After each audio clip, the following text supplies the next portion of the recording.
Dahil nandito na kami ngayon ni Barbie sa Davao at kanina pa kami dumagiling maaga. While nag-post kami, nagtatanong kami kung ano mga recommendation na pwede puntahan dito sa Davao. At una nga nilang nirecommend itong Samal Island. So kaya nga naman for today's video, samahan nyo kami ni Barbie mag-explore sa Samal Island with using speedboat. Nandito na nga kami maaga pa, like late na yata kami dumating or maaga pa to. I don't know, I forgot the time. So pinababa na namin ng speedboat. Huy! For the go! Mayaman tayo for today's vlog, atake. So yung binaba na nga po yung speedboat na gagamitin namin kasi papunta doon ng Samal we do speedboat kasi nga yung time is limited only. Tuwang-tuwa nga ako kasi nga this is my first time in Davao at sobrang highly recommended yung place. Napakalinis. At the same time, wala akong nakita talagang it's very like kalmado. It's city na parang napaka hindi traffic for me. So nandito na nga kami ni Barbie, pasakay na nga kami at tuwang-tuwa rin kami kasi syempre nagkasama kami mag-explore sa dito around the Philippines. Hopefully na marami pang trip na magsasama kami at samahan nyo kami sa aming mga adventure or explore dito sa aming punting vlog lisim. At gusto din namin i-share ang experience namin araw-araw while travel kami. It's not about na parang lula kami sa Siargao Island, but my hometown Siargao is very totally perfect.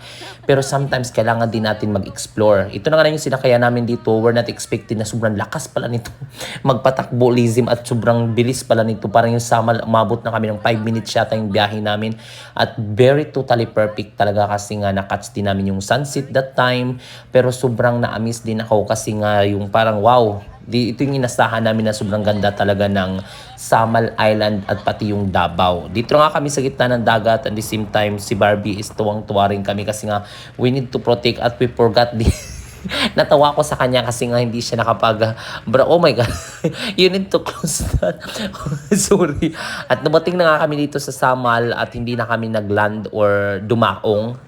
Nandito na lang kami sa pero nag-ikot-ikot kami dito sa Samal at napakaganda pala ng place. Malaki pa rin Samal Island at merong community na napansin ko. Dahil for today's vlog is pupunta rin kami dun sa may island na during low tide lang lumalabas. Ito yung tinatawag na Vanishing Island. So papunta na rin kami dito at sabi ko, Habibi, welcome to Dubai. Parang nasa feel namin, ang ganda pala mag-speedboat while Dubai. At na-miss na nga ako dito kasi nga yung airplane is anytime dumadaan sa uluhan namin at nakakatuwa. Nandito kami sa Vanishing Island is parang tuwing during time low tide lang lumalabas. Pero meron din naman ito ngayon sa Siargao, sa North Place. May mga ganito pong mga Vanishing Island din. Kaya naman sa akin is hindi na po bago sa akin. Pero kakaiba din yung Vanishing Island nila. Napansin ko nga dito sa Vanishing Island na to, meron silang island, meron silang yung parang hindi na hotel, na hindi na nag-work na hotel. Pero sobrang ganda niya. Sabi ko, while you sleep here, that hotel, ading pagising mo sa umaga, napaka-perfect. At the same time, sabi pa nga ng kasama namin, yung nakita daw namin na island doon, yun yung tinatawag na Bulkan Mayong kung hindi ako magkakamali. I'm not sure. Parang sabi niya sa akin na Bulkan Mayong daw yun. Kaya naman ni Barbie, nag-explore lang kami little bit kasi nga it's low tide, we're very good timing na pumunta kami dito sa Vanishing Island na nakakatch namin na ganito pala yung ganda at haba ng kuwan ng island yung buhangin niya. So nag-ikot-ikot kami at nakakatuwa din naman kasi sabi ko napaka-perfect yung punta natin dito sa Davao. We have a good experience and the same time sa nag-invite, I would like to thank, maraming salamat po. You're the best po and naway more blessing pa na darating sa inyo. At the same time, marami pa tayong mapasayang tao, especially dito sa social media. Sa mga taga Davao, can you share this vlog or like kung saan pa kami dapat mag-explore ni Barbie or saan pa dapat namin puntahan dito na make it sure mas sulit namin yung punta namin dito sa Davao. Now, it's worth it. Pero ayun nga po na pagkatapos namin dito sa Vanishing Island, sabi ko, kailangan na natin bumalik din doon kasi hapon na. At the same time, tapos na namin na ikot at napaka-perfect kasi nga speedboat yung gamit namin. Napakabilis lang yung takbo niya or yung mabilis lang mapuntahan mo or ma-explore yung lahat. While dito nga pabalik na kami, na tired kami kasi nga yung flight namin kanina is napaka-early, 4 pa kami gumising. Siyempre papunta pa ng airport is may kailayuan dun sa Siargao to, sa hometown namin sa GL2 airport. Kaya parang pagod na pagod kami ni Barbie dalawa. Sabi ko, at least worth it naman yung punta namin dito sa Davao kasi mula nung nag-arrive kami this morning, ang dami namin nakain ng restaurant. We eat a lot, so that's why we're full. But makikita po natin sa mukha namin na we're both very, very tired. Pero we're enjoying. And the same time, ito yung sinasabi niyang Bulkan.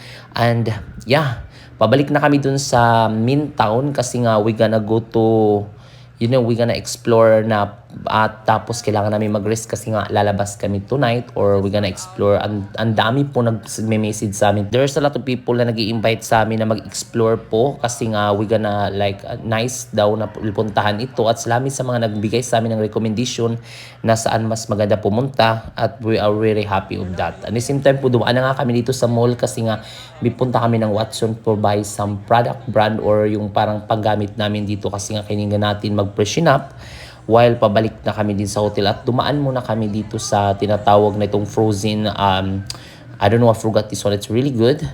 So, nandito nga ako sa hotel ko. We are separate room by Barbie kasi nga ako, it's, we cannot sleep early. At the same time, gusto ko rin parang I have my own room and really good, you know, and it's really nice na mayroong separate kami. At least neighbor lang kami. We can talk each other or we can hang out each other. At ito yung hotel ko na best, napaka-perfect at napakaganda and linis the same time. Will be like chill here for nice